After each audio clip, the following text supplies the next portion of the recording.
Assalamualaikum warahmatullahi wabarakatuh. Kembali lagi kawan di Legenda Catur Dunia.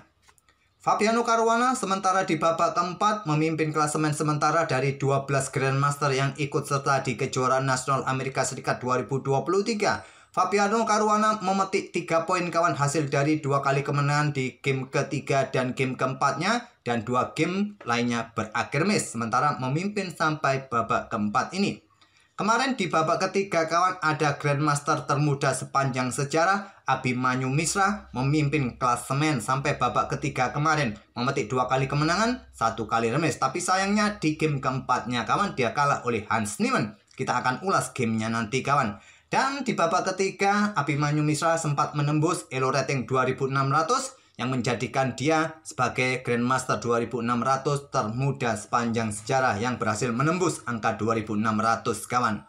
Oke, tanpa babi bu lagi, tak perlu saya sebutkan hasil-hasil yang lain. Untuk lebih jelasnya kalian kunjungi chess.com, kalian klik saja di situ kawan, watch atau tayangan untuk melihat turnamen-turnamen yang sedang berlangsung serta hasil-hasilnya. Sangat lengkap informasi mengenai turnamen di chess.com ini kawan, bukan promosi tapi ya imbal balik lah terhadap chess.com, karena saya juga menggunakan fasilitas yang ada di chess.com ini kawan. Oke, langsung ke papan analisisnya kawan. Kita melihat permainannya Abhimanyu Mishra, Grandmaster termuda sepanjang sejarah kawan, di mana saat menerima gelar Grandmaster dia masih berusia 12 tahunan kawan. Di sini lawannya adalah Hans Niemann Moke, sementara sampai babak keempat ini Hans Niemann 2 kali menang, 1 kali kalah dan 1 kali remis kawan. Abhimanyu Mishra pegang putih mengawali dengan pembukaan pion raja, pion E4, dibalas Hans Niemann dengan permainan sisilah defense. Setelah kuda F3 ada kuda C6 dan Abhimanyu Mishra memilih Rosolimo Netsmedinov attack dan pion G6 pilihan utama kawan. Pion G6, pion E6, pion D6, kuda F6, menteri keluar ke peta B6 atau langsung dengan pion E5 bisa dipilih oleh hitam. Tapi yang paling banyak, yang paling populer adalah variasi Viajento yang dipilih untuk menghadapi Rosolimo Netsmedinov ini. Rokade pilihan utama kawan. Setelah gajah G7 pion C3 untuk blokade diagonal gelap, dukungan bagi pion D4 nya nanti kawan seperti biasa. Setelah kuda F6 ada benteng E1, rokade, ada pion D4 sekarang. Nah di sini kawan biasanya langsung diterima pilihan yang paling banyak, tapi jalur engine adalah pion D5 di sini kawan. Inilah yang dipilih oleh Hans Niemann seperti langkah Stockfish 15 kawan. Tapi kebanyakan di database kawan bermain seperti biasa. Untuk membuka permainan seperti ini baru pion D5 didorong, ditolak dengan pion E5, kuda ke E4 ditantang dengan kuda C3. Inilah jalur yang paling banyak diambil oleh hitam kawan. Baku hantam, petak C3 diambil balik, kuda ke A5, gajah siap untuk menantang pertukaran. Atau nanti keluar ke peta F6, ke peta F5.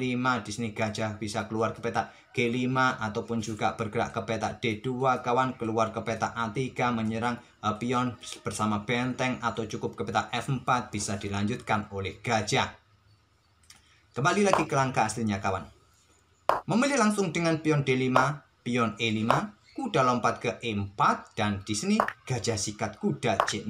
Pilihan yang bagus juga dari Abhimanyu Mishra, ataupun juga gajah ke E3 kawan.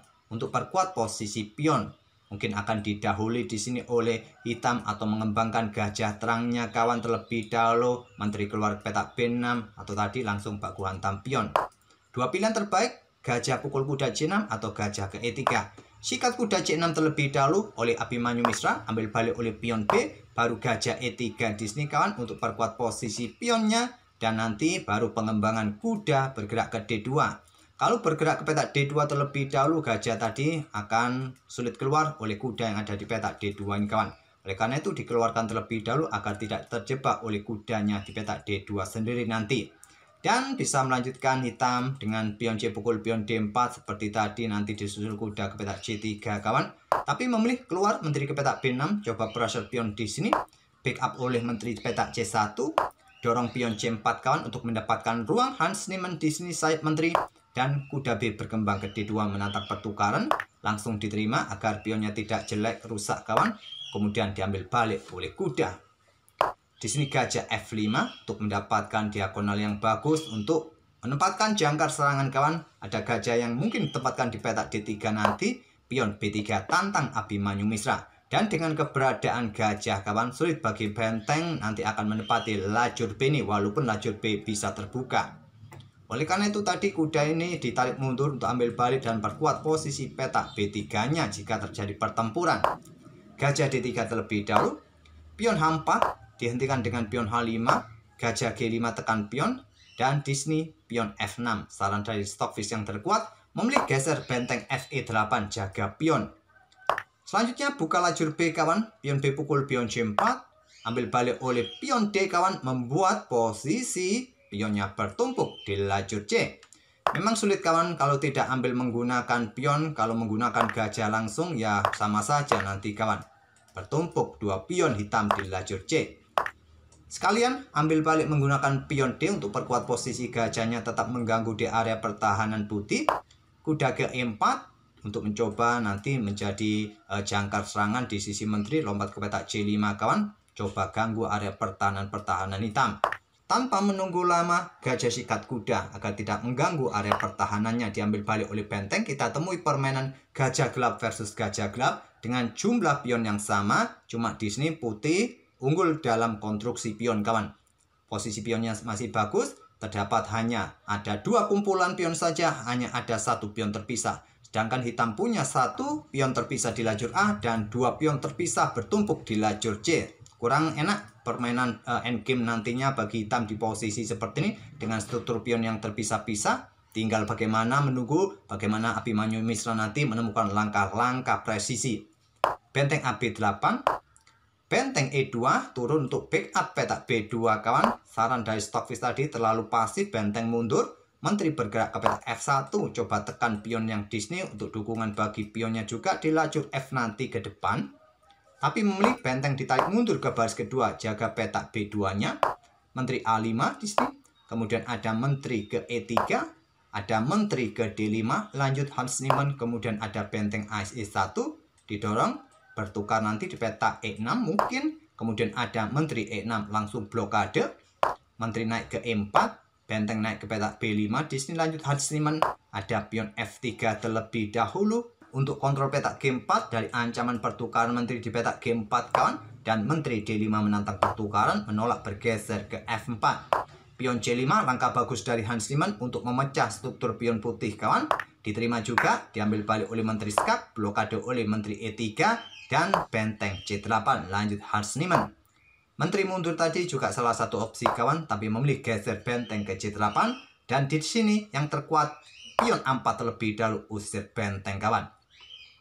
Mungkin benteng bergeser ke petak B7. Nah, kalian bisa sekarang bertukar menteri di sini atau memainkan pion G4 terlebih dahulu. Benteng ini bergeser ke lajur D juga bisa dipilih oleh putih dengan pion A4 terlebih dahulu untuk usir benteng.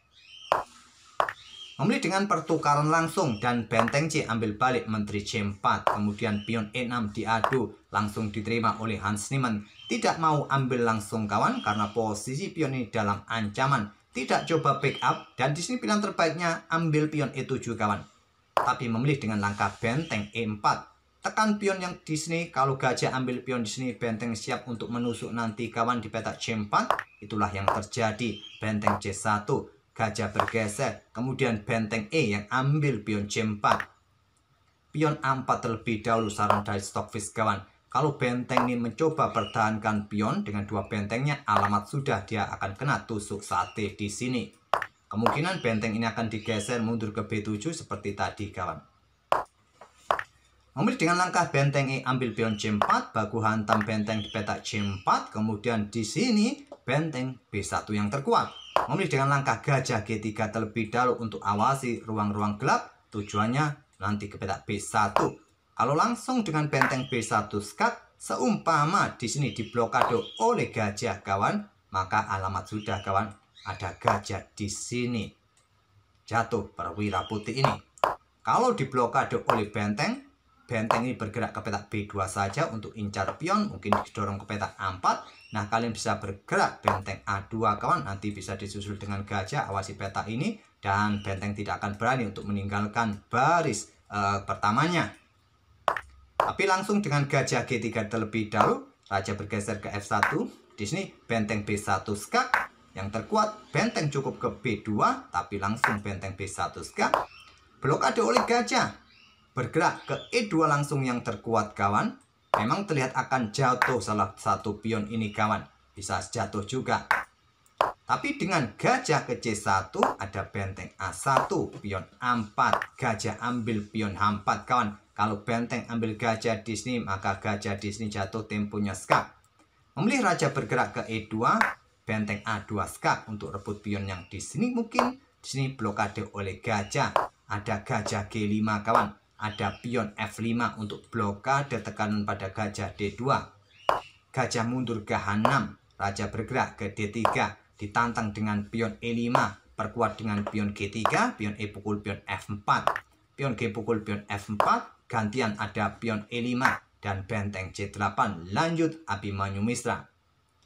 Selanjutnya raja bergerak ke F7, ada benteng C7 skak lagi, raja ke E6, malah memberikan alasan bagi raja ini naik kawan untuk mengawal dua pionnya ini. Sedangkan di sini pion putih juga sudah dikawal oleh benteng, memang terlihat pion ini juga jatuh di langkah berikutnya.